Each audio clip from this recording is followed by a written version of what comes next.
En même temps, dans les représentations picturales, le textile aussi a une présence très très forte. Ça témoigne du fait que le textile est très présent dans la société quand l'art arrive, parce que l'art n'existe pas, les artistes n'existent pas avant le début du XIIIe siècle. Hein, Cimabue, Giotto, bon voilà, on commence à les citer. Et jusqu'au début du XVIe siècle, et là Patrice Hugues a analysé ça de manière tout à fait magistrale, les artistes ont une attention extrêmement forte aux motifs textiles qu'ils représentent sur leur peinture. Et ça va s'évanouir en l'espace de quoi, 20-30 ans, au début du XVIe siècle. Alors, pourquoi ça s'évanouit? Ça, c'est bon, il y a une raison sans doute de représentation, puisque quelque part, on va aller vers la perspective, vers le clair-obscur, les variations d'ombre et de lumière, et que représenter des motifs textiles dans les ombres et dans les lumières, c'est certainement très difficile. On va garder les drapés, par contre, assez longtemps. Hein, le côté, j'allais dire, en 3D du textile, bien sûr, illusion, absolument. Voilà, mais les motifs lui-même, le textile pour ce qu'il est, ne va pas. On a comme ça des tentatives de dialogue, quoi. Et ça, c'est extrêmement intéressant. En fait, c'est au moment où on a l'impression peut-être qu'on maîtrise le plus le réel. On le représente et on le maîtrise plus mais avec la perspective, quoi. Oui, bien sûr. Mais à ce moment-là, justement, le textile disparaît en quelque sorte, parce que effectivement, ce qui compte, c'est la quête du réel, la quête de la réalité, et qui va occuper la peinture pendant des siècles en Occident. Ouais.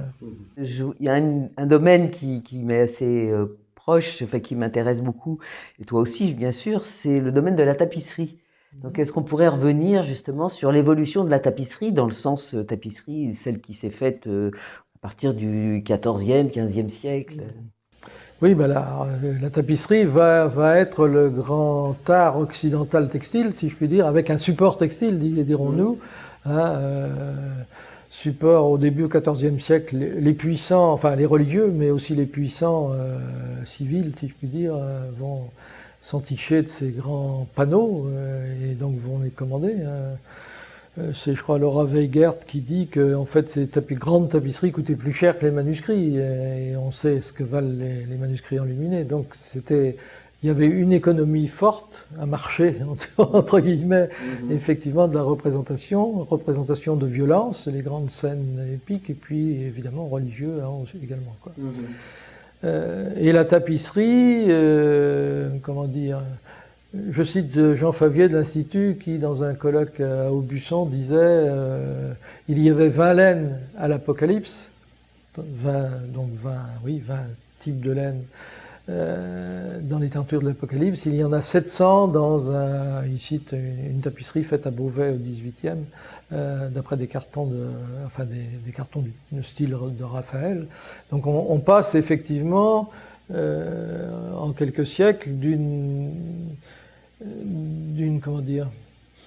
d'un mélange textile-image avec la tapisserie, où le sens textile est encore présent dans le visuel, dans la tapisserie elle-même, à un succédané de l'image de plus en plus succédané. C'est-à-dire qu'en fait, la tapisserie évolue vers la représentation de plus en plus fine du style peinture.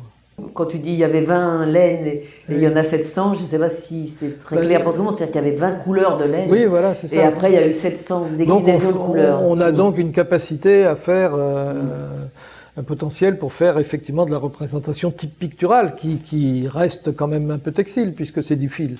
Et que le fil lui-même ne se dissout pas dans la continuité de la couleur pâte.